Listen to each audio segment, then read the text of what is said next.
right, Katie. So let's talk freelancing. So freelancing, can you tell me why did you make the shift from working as a full-time editor to doing your own thing? What led you to do this? It's something that I've always wanted to do. I've done it a few times in my career. Okay. The first time I was in my early 20s, and it was before anyone else, I guess, was really doing it out in this region, and Okay. it wasn't really a thing, so it was quite difficult to make work. And so yeah, I've tried it about, like, this is my fourth time, and various reasons sent me back into full-time work, whether it was because I wasn't earning enough, or the previous time before this was because I was just a bit lonely and I missed being a part of a team. But this time it's a bit different. I have 2 kids now, and I think the pandemic shifted so many people's priorities and thoughts around working from home, and also companies over here. Working from home wasn't a thing before, whereas now they've created all these work from home processes, and it's so much easier to work with teams, whether you're using Slack or video calls. So I just felt it was the right time for me personally and professionally. I like to do things on my own terms, I guess. So, and I like to do lots of different things. I don't really like having just one thing to do. So I just think it suits me, really. All right, great. So I'm in a similar boat actually. So I'm a full-time writer, and as you know from my work, I pitch to journalists, editors, and I also do ghostwriting and others. But I think the question for me, since where are you? Are you still in the UAE now? Yeah, I'm in Dubai. In Dubai, okay. So how sustainable it is financially? I mean, Dubai is an expensive city, and having clients all the time and making sure that you pay the bills and not get into the famine or feast mentality. How do you do that? How do you make sure that you have enough clients to sustain a certain lifestyle? I think it's really important to have at least two retainers, so that you have some sense of stability. Okay. Even if those are 6-month contracts that are renewable, you can at least financially plan for 6 months ahead if you have retainers. And then once you have, like, I would say, if you can find retainers that can cover at least your essentials, like rent, bills, groceries, whatever is essential for you and your family, then you can do what you would like to do on top of that. For me, that is maybe pitching one-off stories that I really want to write, or doing, my own Substack, or, however else I want to do things in the meantime. But yeah, I think having a base of at least 2 long-term contracts is how you make it more sustainable. And how do you get these contracts? How do you get retainer? Do you pitch? Do you use your network? If you want to advise someone who wants to do that, what is the first thing they need to do to get a retainer? Yeah, so I actually I've just started a series on this whole subject in terms of retainers on my Substack, because I think it's really there's so many ways of doing it, and I didn't think that I actually had much to share on it, because I've sort of always felt like they kind of landed in my lap a little bit, and I was like, well, how am I going to advise anyone else on how to do this? So I had a little Okay. chat with ChatGPT to be like, what advice can I actually offer? And Okay. it actually always such a good brainstorming partner when you're working solo, I swear. So I sort of I realized that there were a few things that I've learned in terms of how I get them, because they usually come through people I've worked with. So if I leave a company, I usually, like, each time I've done that, I've ended up with a retainer with that company. And then it will be someone that I know in the industry, or who knows my work, who I've built a close relationship with over my career, who needs help and then reaches out as well. So that's been my way. But I did speak to a couple of other freelancers out here to find out how other people do it as well, especially if you're actually pitching. Yeah. I spoke to one business journalist, Natasha D'Souza. She writes for primarily American publications from here, but if she's looking for clients locally, she finds it really useful to go to conferences and events, you know, connect with ideally decision makers, and sort of just get talking to them, see who she clicks with, learn a bit more about what they're doing, and then, you know, what as she learns more about the way they're working, what she could potentially offer to their company, and then, you know, just mentions that she's available for X, Y, and Z, and sets up a call, and that has often led her to retainers. I think that's probably the most useful way to do it, is by just networking, connecting. I find in the Middle East that it is very much who you know a lot of the time, and I think that's probably the media industry across the world, but it is very much so here.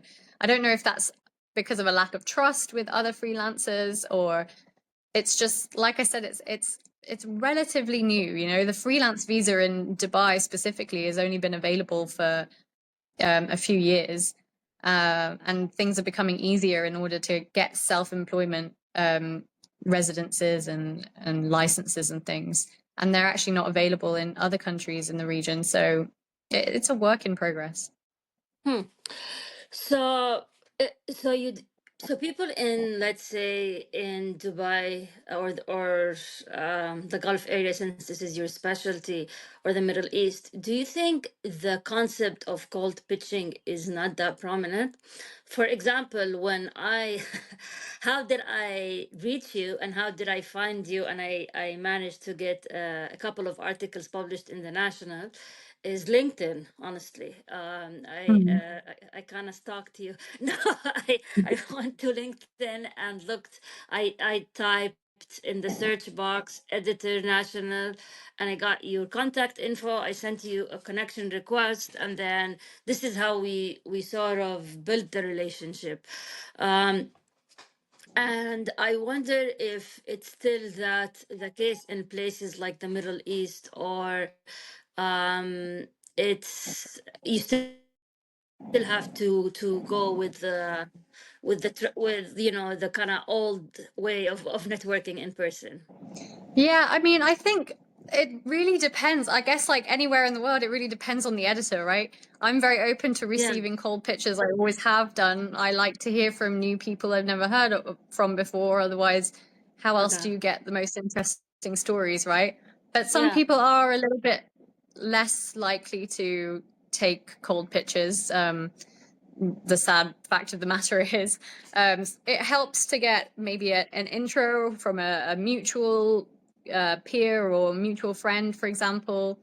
I think the way you went about it, by going on LinkedIn and connecting with me directly, was a great way of doing it. You know, the worst Okay. is when you get, you know, cold pitches from people saying, you know, dear sir or madam, and they don't even bother to find out your name, and Yeah. then they send you an irrelevant pitch, you know. So, and it's Yeah. amazing how often that happens over here. So yeah, I think if you really do have a really good pitch, and you address the editor correctly, and you've done your homework, I think there's a strong chance you'll be able to get a commission. But it does make it easier having some kind of mutual intro. I don't think I don't think it's down to, particularly in Dubai, like other countries in the Gulf and the Middle East may well still rely heavily on, you know, face-to-face interactions, like in Bahrain or Saudi or Qatar. But in the UAE, that is not the case. Hmm. So, okay, what about the rates? Is it the concept of, like, quote unquote, you know, the West, or like the US or the UK? Do you think they pay their freelancers more than they pay freelancers in Dubai, or is that just a an outdated concept? No, I think generally speaking, publications in the US and the UK do pay better. Okay. Um, but when it comes to the more opportunity around retainers and like copywriting, if you're working with, you know, in more you know, with brands, and more around the marketing sort of side, that they pay much better over here. So it kind of depends. I would say if you're based here, you want to, do a mix. You'd want to do some local and pitch some international publications.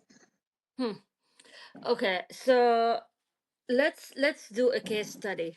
I am I am here based in the US, and I want to get two retainer. Let's start with one retainer for Dubai, a client in Dubai that would the retainer, let's say between $1,000 to $3,000 a month. What is the first step that I should do today to get that retainer? So you're based in the US and you want to retain it with a Middle East company. Well, yes. The reason for that is because, yeah, I've been living in the US for 20 years, but I was born in Amman in Jordan in the region. I know the language, I know the culture, and sometimes that gives them some sort of quote unquote trust, especially Mm. if I know the culture, and if they're gonna throw Arabic words here and there, I understand where they're coming from, although I'm gonna be providing the service in English. So I feel that's kind of a market for me, an untapped market, which is an Arab American who speaks both languages fluently and want to target Dubai clients. Yeah. I mean, it would highly depend on the sort of area and the company you're pitching, really. I don't know if it would be easy to get a retainer with like a local publication, for example. But maybe if you were going more into editorial strategy, or you wanted to work with a brand Mm.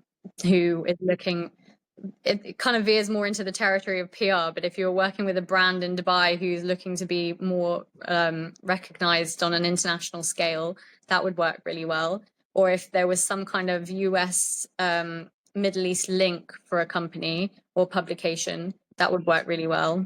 Like, for instance, Aramco in Saudi, they have their own publication. And that's obviously a US Arab company. So there are a lot of those as well. I think you just have to do a lot of research and some LinkedIn stalking, like you're already good at. And yeah, if it's possible also to come here for a time, like a few weeks, spend some time in whatever country you're looking to pitch. Saudi's a really good market at the moment. Actually, Saudi, there aren't as many freelancers on the ground in Saudi. So they often reach out to people around the region, around the world. So that actually might be one of the better places for opportunities. Huh, that's good to know. You know, the concept of the blue ocean versus the red ocean. So you want to go to the ocean that is blue, not the ocean that's red, that it's still untapped, and you can go there. So that's that's good to know. Okay. So I want you have a publication on Substack, correct? Called Desert Prose, not Desert Yeah. Prose, and I like the name. It's a play on words. And what do you aim to get out of publication? Because I noticed, I think I tried to read some of your posts, and I think most of them were behind the wall. Is that your strategy? What's your strategy when it comes to Substack? It's a mix. I want to build a community out here. I feel like it's like I said, it can be quite insular. And one of the main things that I wanted to do was to bridge the connection between, or bridge the gap between editors and not just writers. I do have a bunch of different freelancers working across the media industry, but obviously as a writer, I sort of want to bridge that specific gap because I see a big gap there. And so one of the things I wanted to do, a bit like the other freelancing networks around the world, is do pitch call outs, do Mm. roundups of opportunities for media freelancers. But interestingly, I had quite a lot of pushback on that from editors who weren't keen to advertise their pitch call outs because they've had bad experiences with freelancers. And so one of my ways of sort of trying to make that happen was to promise it's behind a paywall, so not anyone on the internet can come across their information, and also not offering their contact details even within that article unless someone contacts me directly. Which might seem like a very roundabout way of doing it, but I think it just proved that I was onto something about this whole insular community that we have going on here. And I'd really like to open it up and allow more people to have opportunities. And part of the paywall as well is that I wanted it to be a self-sustaining thing. I wanted to be able to work on this as it's not just a hobby, right? I wanted it to be part of my freelance, income, part of my freelance career. So there was also that behind it, and also because the things that are behind the paywall, I'm often talking about money and personal points that might be a bit sensitive out here. Yeah, I see that. So why I think it's a great service that you, so basically your service that you provide is for the serious ones, the ones who are actually willing to pay for your newsletter in order Mm. to get, so it's not like anyone who's really serious about, scaling their business. And I'm Exactly, curious, yeah. why wouldn't you jump on these opportunities yourself? I know sharing is caring, but when do you decide like this is not for me and I want to share this with my paid subscribers? Because you're like, you are one of the target audience. You are your own target audience. So It's true. I'm curious. Yeah. But I'm very aware that there's so many opportunities that people aren't aware of, and also that I'm not suitable for, like if someone's looking for a business journalist, I'm probably not the best place to go to. Hmm. um there's a lot of there's a lot of focus on business out here. There's a lot of focus on um, electric vehicles or motoring and all sorts of things that I'm not interested in writing about, and fashion even. That's also another area that I don't really work in. Okay. So there are a lot of opportunities, and also I did feel that I myself already have a couple of retainers and a couple of publications that I go to I work with on a monthly basis. So I felt like I was kind of fully stacked. So I wanted to any extra time I might have, I wanted to dedicate to Substack instead of trying to get other pitches. I see. Um, so how is your strategy working for you? How do you did you were you successful in getting paid subscribers? On Substack. Yeah, so far, I mean, it's very slow, right? I launched it right at the end of February, so just over a month now. And I've got about 30 paid subscribers, so it's nothing Oh wow. major, but that, I'm pretty happy with that. And like I've got that's a lot. 300 free subscribers, so that's 10%, which I feel like is a good ratio, right? How did Um, how did you convert that? Because I've been hustling and I only have mhm. like 4 paid subscribers and I've been doing that for like at least a year. But how did you manage to get 20 paid subscribers so quickly? I What think yeah, and I where are they honestly from? think, Yeah. yeah, I think that the main thing is, right, like these freelance network Substacks exist, but they don't exist in this region. So I guess I just found a little gap in the market there that people like me were actually interested in. And especially with the opportunities roundup, like I said, I was only interested in um, giving that information to people who are really serious about their career. And so those were the people, like that was the biggest converting factor, was offering these opportunities, because like I said, editors don't want to advertise that on any other platform. So whatever I can get and put on there is something that, like, at least half of it's coming through my connections and me essentially hustling and contacting a million people to see what they've got going on at the time. It's not a regular thing at the moment, but I really do hope it will become regular as more editors see the value in it. I see. And who are your paid subscribers? What is their like avatar? What is the avatar for It's the paid subscriber? predominantly journalists. Interestingly, not all based in the UAE. There are a lot of people around the world looking to move to the Middle East, right? Looking to move to the UAE and Saudi and Qatar specifically, I would say. And particularly from the UK, I've had people from Singapore and India. So it's a real mixed bag. Of people who just want to see what opportunities are out here because maybe they're, maybe they think the grass is greener, or they just have like maybe milked what their region for all it's worth, so they're looking outside to see what else they can do.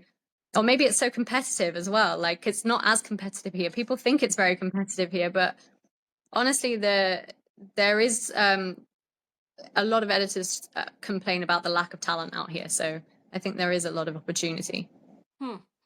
That's good to know. So, what was your Substack marketing strategy? Uh, so how did you tell people? So, if you started it only 2 months, so how often do you publish? Do you use notes? Like, what are you doing Sorry, to someone get? just knocked on my door. Huh? Someone just knocked on my door.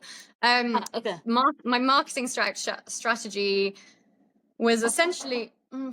Sorry, I'm really sorry about this. 1 second. That's okay. That's fine. Strategy was essentially. Sorry, I'm really sorry about this. 1 second. That's okay. That's fine. Hi. Oh, my camera just came on. All right. So my marketing strategy was, pretty much non-existent at first. I told LinkedIn. I have a pretty decent network on LinkedIn. I posted it to Instagram because that's probably the only other social media platform that I really use and Okay. have engagement on. And one of the biggest boons for me was a colleague of mine who's got a better LinkedIn network, posted about it, just telling her network about it. And through that, I got about 60 subscribers alone. So, Oh wow. Okay. and since then, it's just been a matter of LinkedIn, Instagram, telling people I know in the industry, that kind of thing. Really, that's about it. It's I probably should do more, but I'm still learning.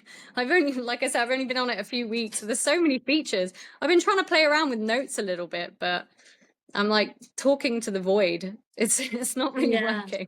Yeah, I know notes is like sometimes I post a note and nobody says anything. And there's one note that I posted a picture of my bookshelf, like the one that you see behind, and it like got over 200 likes. And I was like, what? Like, and sometimes I spend like half an hour composing a note and nobody, like, and crickets, not even a like. But Yeah. so I don't know how the algorithm works. And I've honestly, read, I've read a few because obviously there's so many Substacks about how to use Substack, right? yeah, And I I've know. been like reading some of those and reading some about, how to use notes. But I find personally that a lot of the advice on all of these Substacks is very like Western centric. It's good advice for maybe the US or UK or someone who's got more global contact. But because mine's quite geographically niche, it's actually not that helpful. So yeah, I'm just trying to figure out my way around it, and I'm hoping more people from around the world join Substack. I feel that might be more useful for me.